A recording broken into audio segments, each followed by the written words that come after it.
So, welcome back students, welcome back. So, we were discussing in the previous lecture about the 2022 NEET examination set T2 questions. So, in that lecture, I explained thoroughly all the questions 1 to 35 that are belonging to section A.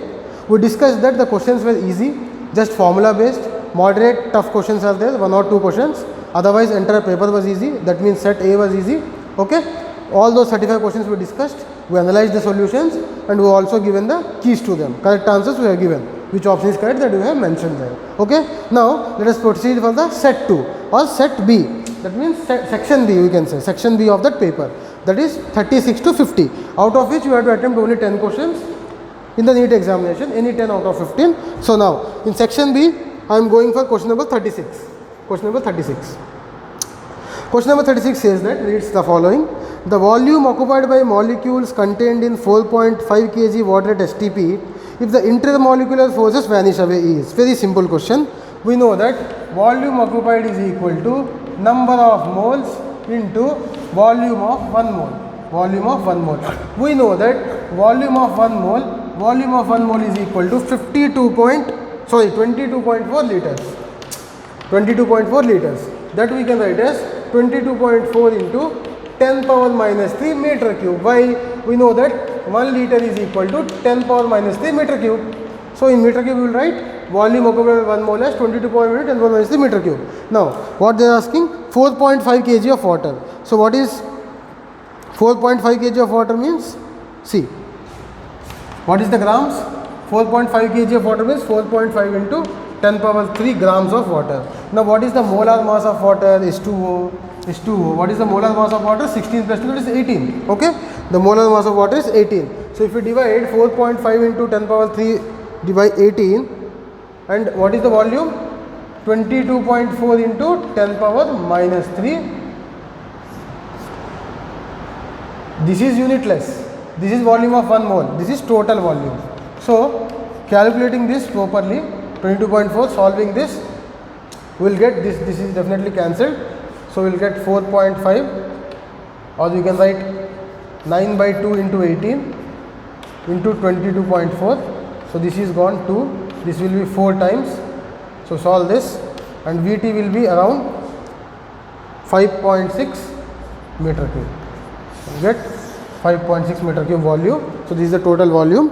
So, which is the option? Third option is correct. Third option is correct for 36 number question. Now, we will go for 37 number question. In 37 number question, what they are saying, the area of rectangular field. Oh, this is from significant figures, very simple concept.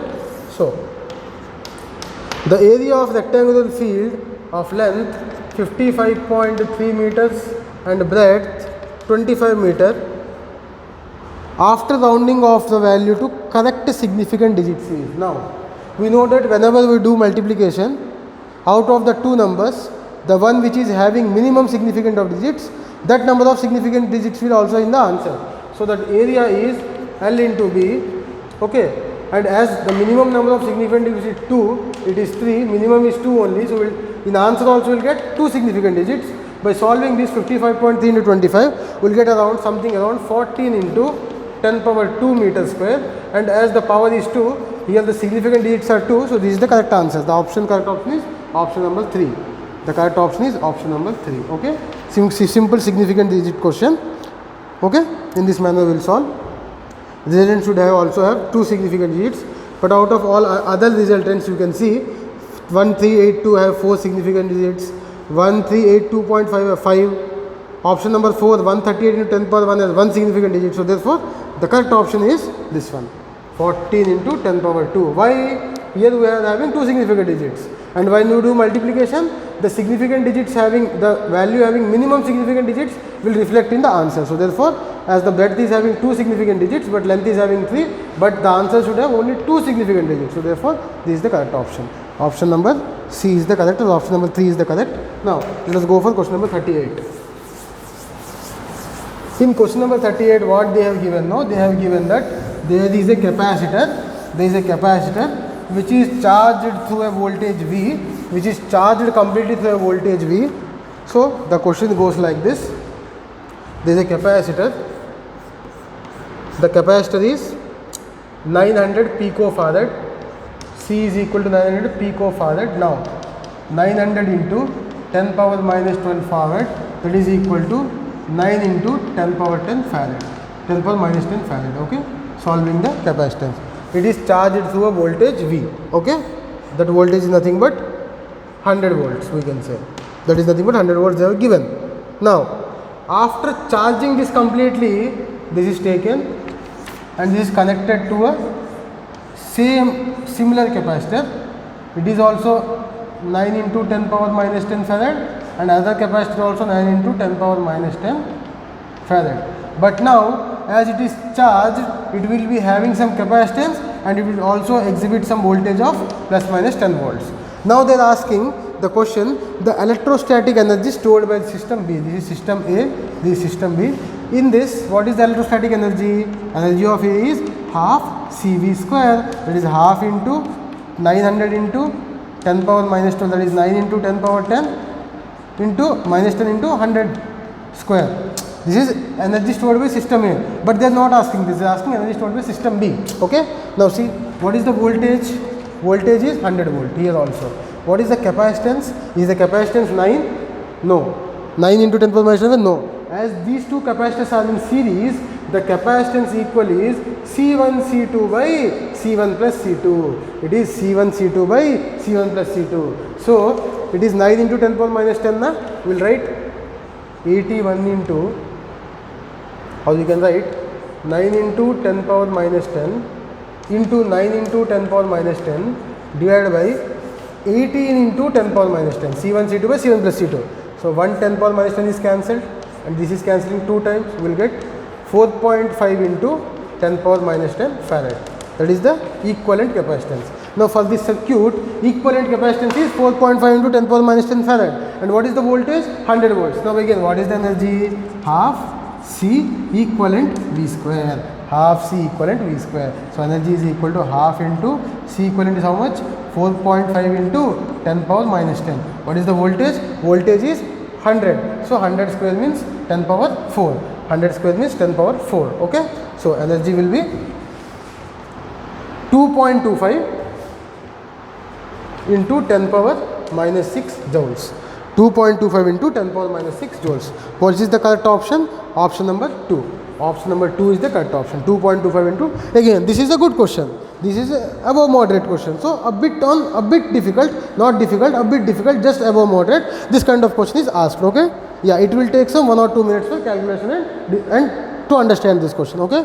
Yeah, section B, question number 38 is a bit good question. Okay. Now what is that question number 39? Yes, question number 39, let me see. Just you make note of it, then we will discuss question number 39. Yeah, so now question number 39 we are going to discuss. Question number 39 again match the column question. They are asking the dimensional formula for gravitational constant G. What is gravitational constant G? Again, F is equal to G m1 m2 by r square. It is m, force means mlt power minus 2 into L square divided by m square. So G का क्या होगा? What is the G? The dimension for G is m power minus 1 L cube t power minus 2. M power minus 1 L cube t power minus 2. So 2. Similarly, for gravitational potential energy, again for energy, what is m L square t power minus 2. That is the for energy. Any energy it will be a dimension. Na? So for potential energy it will be ml square t power minus 2. Again, gravitational potential. Now what is gravitational potential? Gravitational potential is nothing but, we can write Vg, what? Gravitational energy by mass. So that will be L square t power minus 2. Okay. For gravitational potential it is L square t power minus 2. Yes. Yes. Now fourth one is gravitational intensity. Again, gravitational intensity is nothing but gravitational potential per unit length. Gravitational potential per unit length is gravitational intensity. So L square t power minus 2 by L means L t power minus 2. So in that manner, option 1 will be correct. Option 1 will be correct. You can match, you can solve. Okay. Option 1 will be correct. Yes. That is how we can solve question number 39. Now question number 40. Two pendulums of length 121 centimeter and 100 centimeter start vibrating in phase. At some instance, the two are at their mean position in the same phase. The minimum number of vibrations of the shorter pendulum, after which two again. So what is happening? There are two different pendulums. We know that time period is equal to 2 pi into under root of L by G. T is equal to under, or frequency you can write 2 pi into under root, sorry, 1 by 2 pi into under root of G by L. Now they are asking, as the length of the pendulum is different, time periods are different. So once they are starting with mean position means their swings, their amplitudes will, their amplitude will be different, the time period is different. So after some time period, both of them will again meet at the same mean position. So after how many oscillations of smaller one they are asking. We can clearly see that oscillations, frequency or number of oscillations is inversely proportional to 1 by length. Length is small means frequency is more. Length is small means frequency is more. So let us say the pendulum, if L1 is 121 and L2 is 100, L1 is 121 and L2 is 100, and I am saying that it is taking n oscillations, we will take n plus 1 oscillation now. One oscillation extra because it is faster, because its length is small. So therefore, we will simply substitute n into T1 is equal to n plus 1 into T2. N into T1, n plus 1 into T2. So therefore, 2 pi into under root of, what is that? Now we have to convert it in meter. So it will be 1.21 meter. It will be 1 meter. So 1.21 divided by G is equal to n plus 1 into under root of 1 divided by G. It is n. And 2 pi will anyhow be. 2 pi will get cancelled. N square into 1.21 divided by G is equal to n plus 1 square into 1 by G. G is cancelled. G is cancelled. We will get n plus 1 by n is equal to root 1.21, that is 1.1. So solving, we will get n plus 1 is equal to 1.1 n. So 0.1 n is equal to 1. So n equal to 10. Now n is for longer pendulum, n plus 1 is for shorter pendulum. They are asking for shorter pendulum. So shorter pendulum will take 11 oscillations to reach the mean position, and longer pendulum take 10 oscillations. That we already calculated. So this is again a bit good question, moderate, above moderate question. This is how we can solve this question. Okay, am I clear? Yes.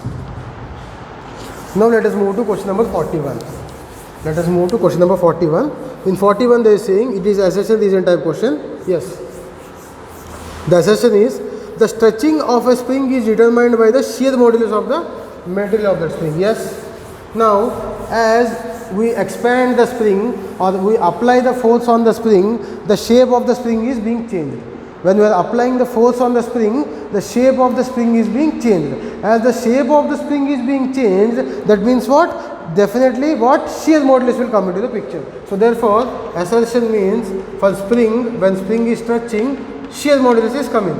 So this is correct. Shear modulus coming is correct. So assertion is correct. Now reason. The reason is nothing but a coil spring of copper has more tensile strength than steel spring of same dimension. Now see, Young's modulus of steel is greater than Young's modulus of copper. As Young's modulus of steel is greater than Young's modulus of copper, tensile strength of steel is also greater than tensile strength of copper. So therefore this is wrong. What if they have given ulta? They have given that copper will have more tensile strength when compared to steel. But actually because of Young's modulus of steel is more than copper, the tensile strength of steel is also more than copper. So therefore reason is not related, reason is wrong also. So what is the correct answer? A is true but R is false. So option 2 is correct. Option 2 is correct. Okay. Now again question number 42. It is question number 41. It is question number 41. Now question number 42 also very simple question. You can see question number 42 what they are asking. They are asking that a ball is projected with velocity 10 meter per second and angle of 60 degree with vertical. So a ball is projected 60 degree with vertical. That means 30 degree with horizontal.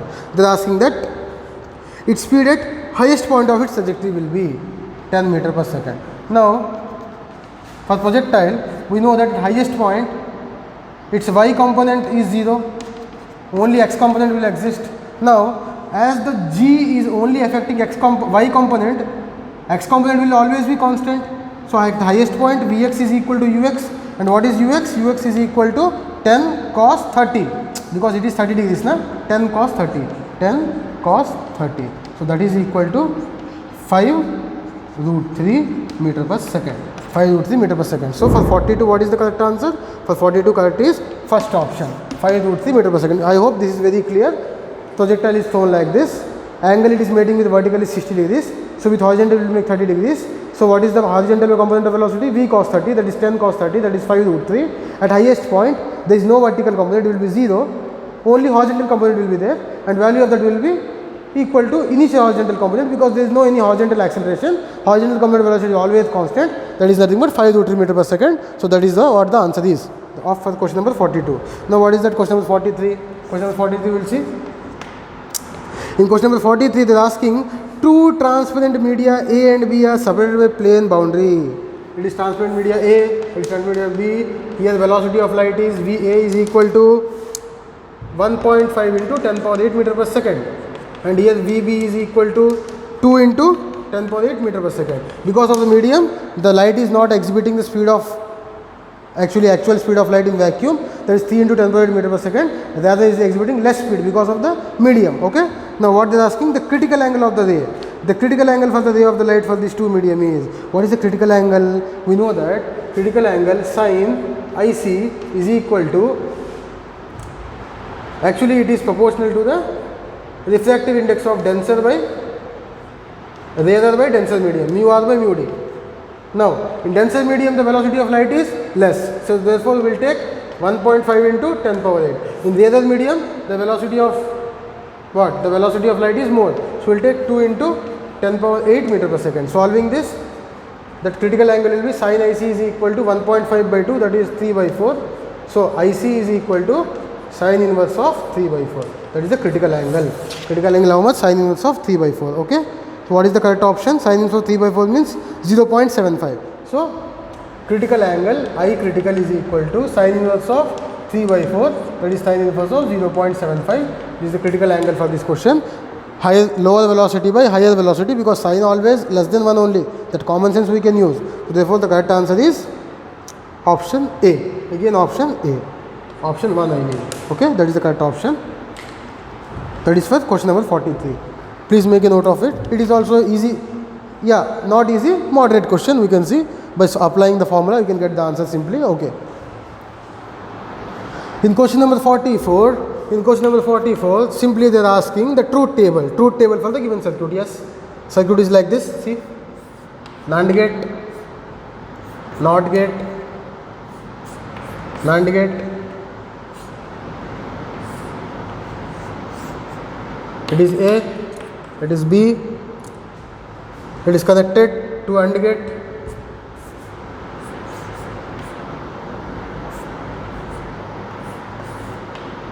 It is C. What is the truth table they are asking? See, here A is coming, here A is coming, here B is coming, here A bar is coming, here B is coming. So output of this will be AB whole bar, output of this will be A bar B whole bar, and output of this will be, what is output of this? AB whole bar into A bar B whole bar whole bar. Now using De Morgan's law, we can write this AB whole bar as A bar plus B bar. We can write this as A plus B bar whole bar. Now you can see A bar is 0, A bar B bar plus B bar A plus B bar is 1. So rather than solving like this, we will get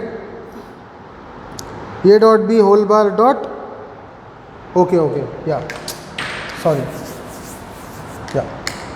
So as it is AND gate, the output is AB whole bar into A bar B whole bar. This will be A bar plus B bar.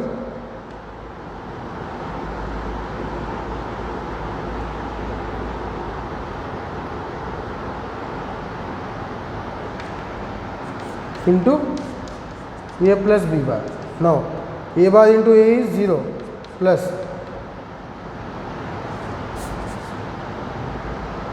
A bar B bar plus B bar A. B bar plus B bar into B bar is again 1. We can neglect it. This is the value. So taking B bar common, we will get A plus A bar. Ultimately what we are getting? We are getting B bar. So output is B bar. So A, B, C equal to B bar. 0 0 1 0 1 0 1 0 1 1 1 0. This is the truth table. Which is the correct truth table? Option number 2 is the truth table. Just solving by using De Morgan's law, you can get the answer. Okay. This is also a simple question only, but yeah, you must have the ability to solve the logic gates. Like this we can solve question number 44. Please make a note of it. Now question number 45, let us see.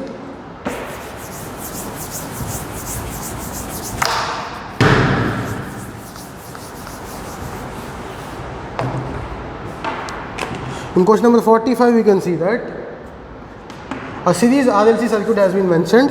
A series RLC circuit, L is equal to 10 Henry, C is equal to 10 microfarad, resistance is equal to 50 ohm, and what is the voltage source? 200 sin 100 t. So from this is the 200 volts is the peak value, that is the peak value, okay, and 100 volt is the omega value. Omega is equal to 100. A sin omega t, na, like that we will write. So omega equal to 100. Anyhow, so what is the frequency? 2 pi f equal to omega we will write. So frequency is equal to 50 by pi. 50 by pi. Frequency is equal to 50 by pi. The frequency of this is 50 by pi. Okay. Now they are asking the frequency and resonant frequency. In the question they are asking frequency and resonant frequency. Frequency is figured out. What is frequency? Omega is 100 means 2 pi f equal to omega. F is 50 by pi by 100 by 2 pi means 50 by pi. So frequency is 50 by 5 madam. 5 sir. Okay. It is the frequency. Now we need to calculate what? We need to calculate resonance frequency. We know that resonance frequency F naught is equal to 1 by under root of LC into 2 pi. 1 by under root of 1 by 2 pi into under root of LC. It is the frequency or resonance frequency. So 1 by 2 pi into 1 by under root of LC you can solve. L is 10 Henry, C is 100 microfarad, 10 microfarad, 100 into 10 power minus 6, that is 10 power minus 4, that is equal to 100 only will get 2 pi, that is equal to 50 by 5 hertz. So we can see that the frequency of the wave and the resonant frequency of the wave are same. So we will write F naught equal to Fr is equal to 50 by pi hertz. Now they are given V naught, VR, anything is same, notation is same. So the correct option is option number 1. Option number 1 is the correct option for this. This is also a good question. A bit of calculation and bit of knowledge is required here to calculate the resonant frequency, and simply we can calculate the frequency. Okay, like this manner we can solve question number 40. What 45? Yeah. Now 46. It is again theory question. I am reading you once. Listen. A Wheatstone bridge is used to determine the value of unknown resistance X. A Wheatstone bridge is used to determine the value of unknown resistance X by adjusting the variable resistance Y as shown in the figure. For the most precise measurement of X, the resistance P and Q should be. Now, the scientist named Wheatstone definitely performed this experiment and determined the value of resistance, unknown resistance X using this experiment. This is galvanometer, you know the setup. It is the variable resistance Y, it is unknown resistance X, it is P, it is Q. Okay, it is the E. Now, in this experiment, while studying this experiment as NCERT topic, we might teach you that P and Q are the known resistances and are in same range, not exactly equal, but they are having same range. They belong, suppose it is order of kilo ohm, it should be also in the order of kilo ohm. If it is in the order of ohm, it should be in the order of ohm. If it is 10 ohm, it is 100 kilo ohm, means the answer will be error. The output of this answer will be error. Okay. The why it will be error is actually it will be taught in electrical engineering for in your future if you become engineer. But as it is NEET session, I can't discuss that. So therefore, this P and Q should be having similar values. That means equivalent values, or their order should be same. So therefore, what is they asking? should be approximately equal and are small, should be very large and unequal, do not play any significant role, should be approximately equal to 2x. So clearly option 1 is correct. Why? They should be approximately equal and they should be small. They should be small. Otherwise they will bring error in this measurement. In the measurement topics actually we will learn all these things. So these two will bring error in its measurement. Okay? For the scope of NEET physics, how it is doing that? It is not there. But as a standard point you should remember that in Wheatstone's bridge these two known resistances P and Q should be are in same range. That means they should be less and the value should be approximately same, or the value should be around. If it is 10 ohm it should be 11 or 12 ohm, like that. That's what I am saying. Okay, that is the basic concept, theory question. Next, question number 47. Question number 47. For Ampere's circuital law for a long straight wire of circular cross section carrying steady current, the variation of magnetic field inside and outside of the wire is, again this is again formula based question.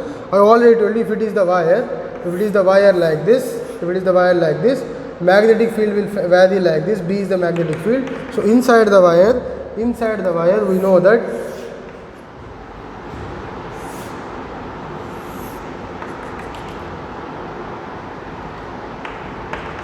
it is B, it is R. So it is R is radius of the wire. So inside the wire B is proportional to radius of the wire. B is proportional to radius of the. But once outside we know that B is equal to mu naught I by 2 pi r. That means what? It is inversely proportional to the radius. So this kind of graph is drawn. So out of those 4 options, a linear increasing function for distance up to r, the boundary of the wire, and then decreasing with 1 by r. So option 2 is only justifying this statement. This is only justifying this statement. Okay, inside the wire is proportional to r, outside is inversely proportional to the radius of the r. What is r? R is the radius or distance of the point which we are taking actually. This r is, suppose I am taking this distance here, this is r. This is r. If I am taking here, this is r. What is capital R? Radius of the wire. Okay, in this manner, if the taken distance or the point which we are considering is inside the conductor, then B is proportional to the length of that point. That means if it is here, inside the conductor, that is proportional. If it is outside, it is inversely proportional. So this is the graph. From that, option number 2 is correct for question number 47. For question number 47, option 2 is correct. Okay, that is how we can solve. Now we will go for question number 48. In question number 48, they are saying that a big circular coil, it is again numerical question. It is again numerical based question only. 48 number. Let me solve question number 48 here. They are saying that a big circular coil of 1000 turns. Turns is 1000. Radius is 10 meter. Its average is 10 meter. And rotating about its diameter. So let us assume this is a coil. This is a coil. It is having some. It is a coil. It is having some. So it is rotating along its diameter like this. If it is its diameter, it is rotating like this. Okay. It is rotating like this. It is rotating like this. Okay. Like this it is rotating. Okay. Not perpendicular to the diameter. Not like this. It is rotating on its own plane along the diameter, not perpendicular to its plane. Okay, not like this. It is rotating like this. So in this manner, it is rotating along its own axis and along its diameter, and the vertical component, as it is the circular coil, the vertical component which is perpendicular is 2 into 10 power minus 5 Tesla. It is the vertical component of magnetic field by earth. Okay, it is the vertical component of magnetic field by earth, and it is rotating with the speed of 2 radian per second. 2 radian per second, and the resistance of this coil is, or the resistance of the circular coil is what? 12.56 ohms. The resistance of this coil is 12.56 ohms. Now they are asking what is the current induced? What is the current induced? From the electromagnetic induction chapter, we know that current induced is nothing but E by R. That is voltage by R. Current is nothing but voltage by resistance. We know that. E is EMF. Now what is the value of EMF? EMF is nothing but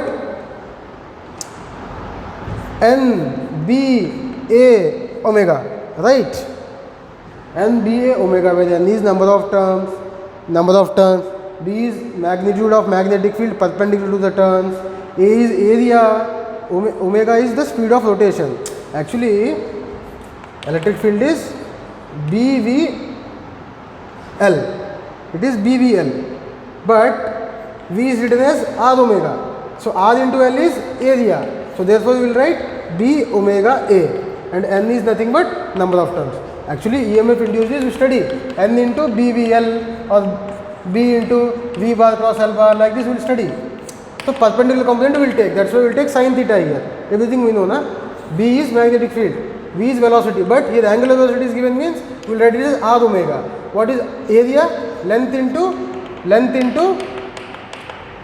radius, or length into R is area. So therefore omega is the velocity. So that's why we will write BA omega into N. That's how this formula came. Now we substitute the values. I is equal to, what is N? 1000. What is radius? 10. Now what is area? Pi into 10 square. Circular they have given. B is 2 into 10 power minus 2. Omega is 2 divided by resistance is 12.56. Solving this, we will get current approximately 1 ampere. All the values have been given, you just need to solve. See, pi is 3.14, na? It goes by 4 times. Again this we can cancel. Like that we can solve. It will come 250. 250 into 2 is 500. 500 divided by 2 is like that. 500 into 2 is 1000. So 1000 into 10 power minus 3 is 1 ampere. So like that we can do the calculation. Finally the answer is 1 ampere. And which option it is? It is option number 2. It is option number 2 for question number 48. For question number 48 we are getting option number 2 as the correct answer. Okay. Now 2 more questions left. Listen with good patience. Understand the concepts. 2 more questions left, 49 and 50. What is question number 49? Yeah, this is very simple. The simple question, they are saying that 2 point charges plus Q and minus Q are placed at a distance of L. Okay. Now the magnitude of electric field intensity at a distance R. So a large distance they are taking, the distance is R. That distance is R. Electric field intensity is how much they are asking, and they are taking that R is far greater than L. First of all, you can clearly see that when the two charges, positive and negative, are separated by some distance, this forms an electric dipole. Now they are asking the electric field intensity because of an electric dipole at distance R, which is far greater than L. We know that electric field intensity to electric dipole is given by Kp by R cube under root of 1 plus cos square theta, 3 cos square theta. This is the formula. So electric field is inversely proportional to the cube of the distance. So that is the correct option. This is the correct option, option number 1. Option 1 is the correct option. Okay. In this manner we can solve question number 49. This is the solution for question number 49. Option number 1 is proportional to 1 by R cube. This formula is directly derived in the notes. Kp by R cube into under root of 1 plus 3 cos square theta. Okay. Now final question, question number 50. In question number 50 they are saying that a nucleus of mass 189. Mass is 189. It splits into two masses, M1 and M2. One mass is 125, other mass is 64. The ratio of the radii of the daughter nuclei is. Now we know that mass is proportional to cube of the radius. So therefore we can write M1 by M2 is equal to R1 by R2 whole cube. So what is M1? M1 is 125. What is M2? It is 64. So the cube root of this will be R1 by R2. So what is that? Taking this power here, it will be power 1 by 3. So we can write R1 by R2 is equal to cube root of 125 by 64.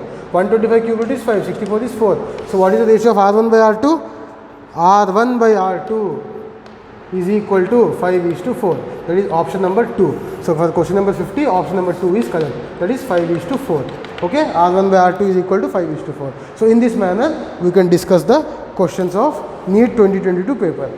So students, the deductions from NEET 22 paper is, the difficulty of the paper is, again I am saying, in section A, 70% or 80% we can say of the questions are easy, remaining are moderate. In section B, I am saying 60% to 70% of the questions are moderate, remaining are easy. So therefore, overall paper difficulty is easy to moderate, not very difficult, not very easy, but yeah, of course, if a student has properly prepared the physics, the question paper will be easy only for them. Some questions, 3 to 4 questions, They may take some extra time, they may have to think a bit, but otherwise the paper was easy only. Easy to moderate, we can say. So this is how we can finish the analysis of physics paper for NEET 2022 examination. I hope you understood all the solutions. You have gained the confidence by seeing the way by which I am solving the questions, and I hope that you are getting a very good rank for NEET 2022. Otherwise, if you are not comfortable, you can definitely prolong your preparation for one more year. You can give all your efforts and you can score very good in NEET 2023 as well. On that note, I say goodbye and thank you for all of your patience. Thank you.